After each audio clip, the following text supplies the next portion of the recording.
क्या छपरा में चुनाव रोहिणी हार रही हैं? अगर चुनाव हार रही है रोहिणी, तो क्या रोहिणी अब कुछ नए पैतरे अपनाएंगी? ये सवाल इन दिनों बिहार के राजनीतिक गलियारों से उठती हुई नजर आ रही है।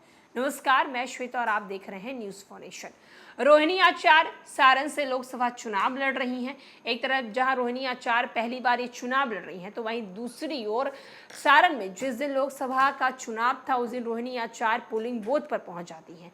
एक तरफ रोहिणी आचार्य के पोलिंग बूथ पर पहुंचने के बाद भारी विरोध का उन्हें झेलना पड़ता है, सामना करना पड़ता है। आचार्य सारण लोकसभा से चुनाव लड़ रही हैं, ऐसे में रोहिणी आचार्य पोलिंग बूथ पर पहुंचती हैं, जिसके बाद रोहिणी आचार्य का भारी विरोध होने लगता है। अब सवाल ये उठ रहा है कि क्या रोहिणी आचार्य जो हैं वो डरी हुई हैं? बूथ नंबर 118 छपरा का वही बूथ है जिसका लालू यादव की बेटी और आरजेडी कैंडिडेट रोहिणी आचार्य ने सोमवार के 2 चक्कर लगाए थे। उनके साथ लालू यादव के नजदीकियों के शुमार भोला यादव जो हैं वो साय की तरह मौजूद थे। शाम में पोलिंग खत्म होने के आधे घंटे बाद भोला यादव और कुछ समर्थकों के साथ रोहिणी आचार्य पहुंची। स्थानीय लोगों ने देख लिया, इसके बाद मोबाइल कैमरे में लॉन्च कर दिया।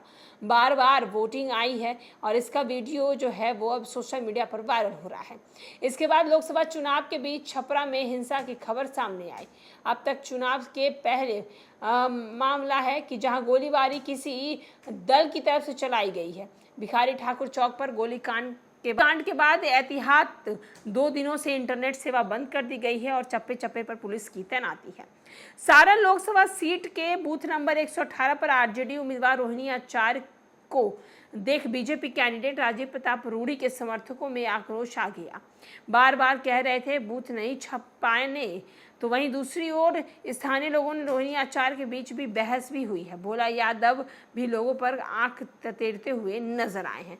तो आप देख सकते हैं कि रोहिणी आचार्य जो कि सारण लोकसभा सीट से चुनाव लड़ रही है, लेकिन रोहिणी आचार्य चुनाव लड़ रही है, लेकिन वो अभी तक कंफर्म नहीं है कि वहां से वो जीतेंगी कि नहीं जीतेंगी, क्योंकि जिस तरीके से रोहिणी आचार्य का वीडियो सोशल मीडिया पर वायरल हो रहा है, उससे साफ साफ पता चल रहा है कि रोहिणी आचार्य जो हैं वो कहीं ना कहीं डरी हुई हैं और सारण लोकसभा सीट को लेकर कहीं ना कहीं जो है उनकी मुश्किलें जो है उनके चेहरे पे दिख रही है। एक तरफ जहां बीजेपी के राजीव प्रताप रूडी रोहिणी आचार्य के सामने खड़े हैं, अब सवाल उठता है कि सारण की जनता रोहिणी को चुनती है, ये राजीव प्रताप रूडी को चुनती है। इसका फैसला तो 4 जून को मालूम हो जाएगा।